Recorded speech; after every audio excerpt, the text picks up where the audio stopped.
Uh, I'm gonna show you some stuff I got from StewMac. I'm gonna start with the white ebony because that seems to be the hot topic on StewMac right now.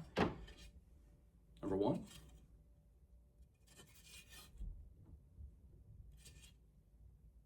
Pretty. Number two. Way different front and back.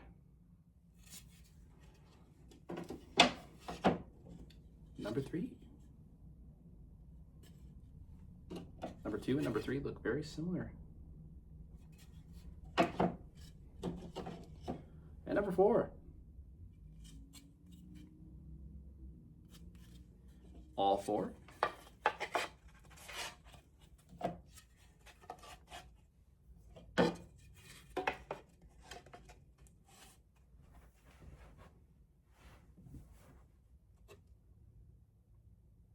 Not bad.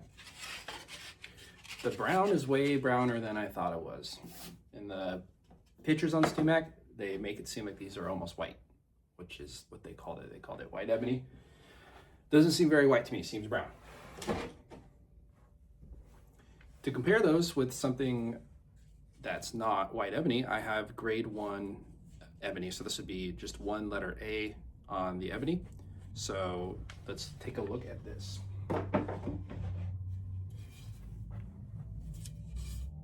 Number one, pretty black, a little bit of streaking on one side, but does not look like there's knots. Pretty good wood. Pretty dry too for being ebony. Ebony is very oily.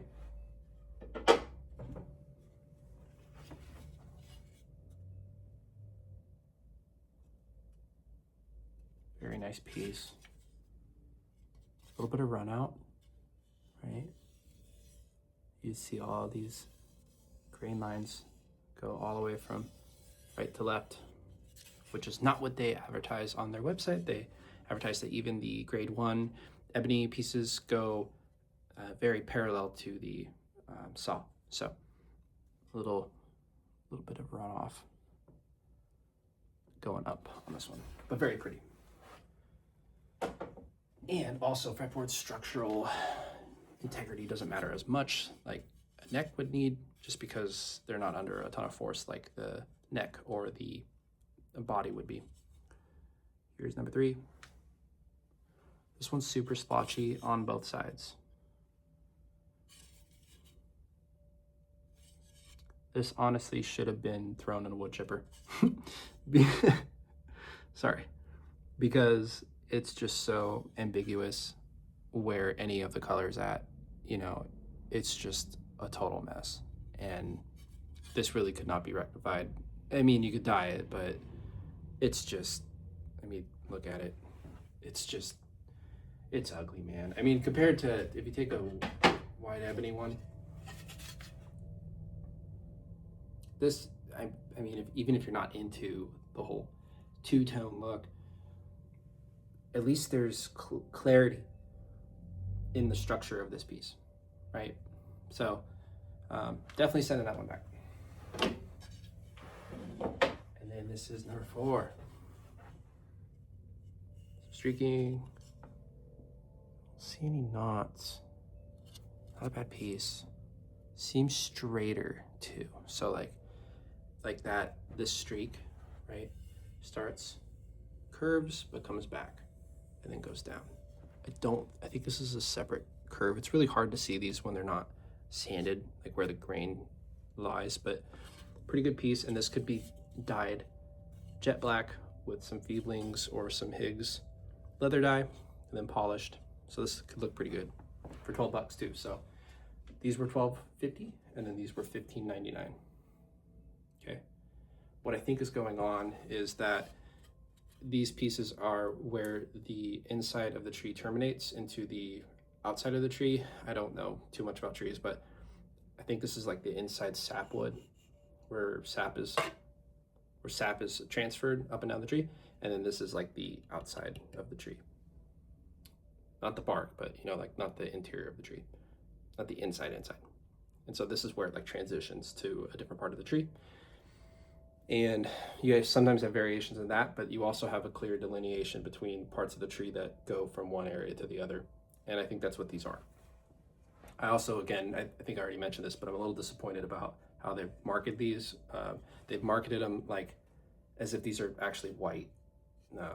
That's at least what it seemed like on their website pictures, but really they're very brown, right? So you have jet black sections with very brown sections to compare.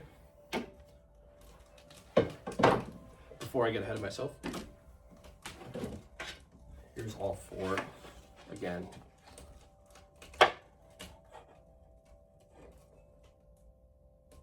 Not too bad of a look for $12.50 each, especially if you planned on dyeing them. To compare with the white ebony's brown, I have some Grandillo fretboards for ukuleles or mandolins.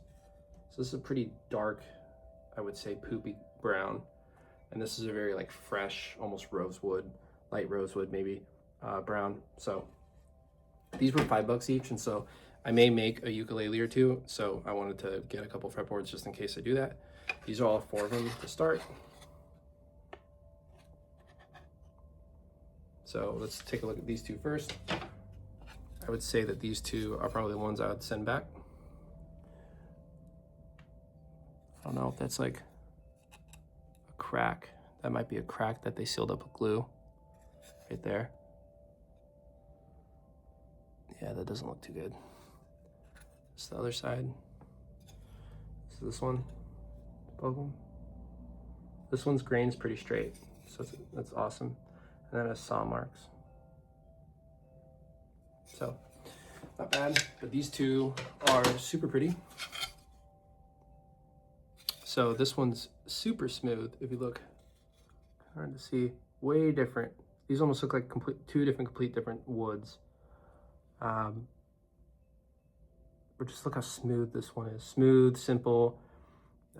It's the same throughout. And this one has very interesting rivers of streaks. Looks like maybe a knot right there. Hard to tell. Yeah, that's a knot. But very pretty. Definitely would make a really cool ukulele fretboard. This would make a really great mandolin fretboard. Mandolins are more classic, you know, tropical classic. Anyways, the other thing that I got from them is gold fret wire, but there's really not, these are all the same no matter what you do, so it doesn't really matter. But these were on sale for $2 for a 2-foot stick, so that's insane price. Anyways, to cap up this video, I think white ebony is neat, but also I think they're being a little clever with their marketing, because these just seem like ebony rejects. They don't really seem like any sort of special thing, but the way that they've taken pictures and named it white ebony, it makes it, well, they're kind of marketing as if it's some sort of special reserve of ebony, when really it just seems like rejects that didn't really quite make the cut of the A grade. But they have character to them that is different from just like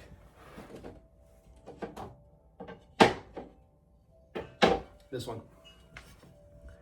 So it's got clear delineation on all of them, right? So it's not splotchy, it's clear. So that seems like the big thing with this, is that the markings on it are clear, you know, whereas grade A ebony has these unclear areas of just random, just garbage, like throw up of black and brown. So anyways, I just wanted to make this video just because there's not a whole lot of information about the white ebony. It seems like there are some people out there on Facebook that I saw forums of that got really neat pieces of white ebony that have really cool green patterns and color. And it seems really random whether or not you get a piece that you'll like, or that will just look like a beat up piece of like B grade of ebony. I will say that I was happy that these didn't really have knots in them, because they market their B grade ebony as having knots in them. So that was really good to see. I appreciated that. The other thing was that they ship things really wildly. This was just all in a box without any sort of wrapping or anything. So these fretboards were just in a box with like they weren't like wrapped in plastic or anything. They were just freeballing it in the box, which I thought was crazy because I just assumed that people are just throwing this stuff around anyway. Other than that, pretty good experience. Some of the stuff's going back. I'm gonna keep some of it and dye some of the fretboards. I hope this video was useful to maybe one person. I know it was useful to me because I got a little bit closer look at these fretboards. Anyways, that's it. Goodbye.